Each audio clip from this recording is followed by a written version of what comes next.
Now, you also mentioned something about vision while we're on the subject. If your vision doesn't make you want to jump out of bed every morning, you need a new vision. Let's talk about that. Yeah. I just feel like, we've been given this incredible life, right? We were born for whoever knows what the reason is. We really, at the end of the day, who knows why we're here? Maybe we think we know, but who really knows? And I feel like we've been given this world to explore and to learn and grow and connect and play and adventure. And it's our duty to um, fully show up in a passionate, excited way, joyful way, loving way in life. And if we're not excited about what we're doing every single day, then I feel like we need to figure it out and get excited. And there's going to be patches of sadness and depression and things are, transition. I get it. But I think the majority of the times we should be waking up excited. If we're not excited, we should be getting clear on what we want to get excited about. Love it, love it, love it. So, do you have advice for people who say, are waking up consistently day after day after day in a career or a job that doesn't inspire them, that makes them dread going to work? What should we do if we're in this situation?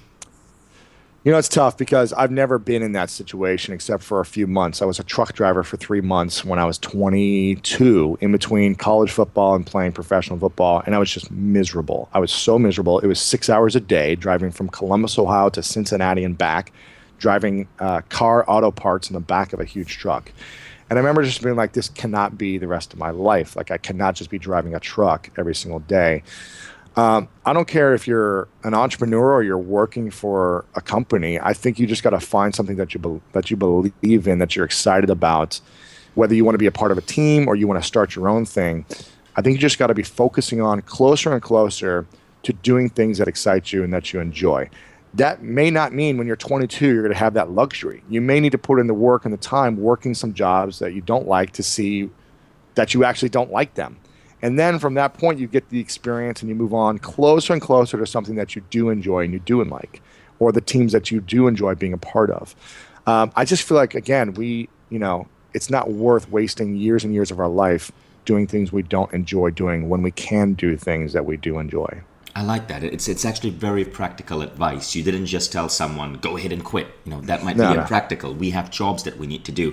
For Exactly. those of you who are in that situation, I recommend Cal Newport's book, So Good They Can't Ignore You. It's about the fact that sometimes you do have to strive and do a job that doesn't excite you, but it's your stepping stone towards the next great Exactly. thing in your life, as you said.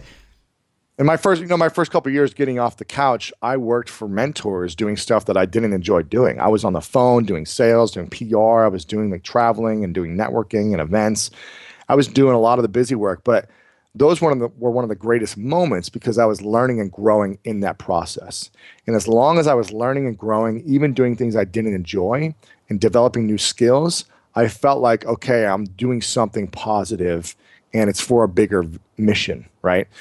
So if you're growing in the job and you're learning and you're hustling, I still think that's great. And you should look at this as like, okay, here's a window of time where I'm going to give my best every single day towards this job. I may not love it right now, but the act of giving my best and hustling is going to prepare me for the next thing, and it's going to show up in a bigger way.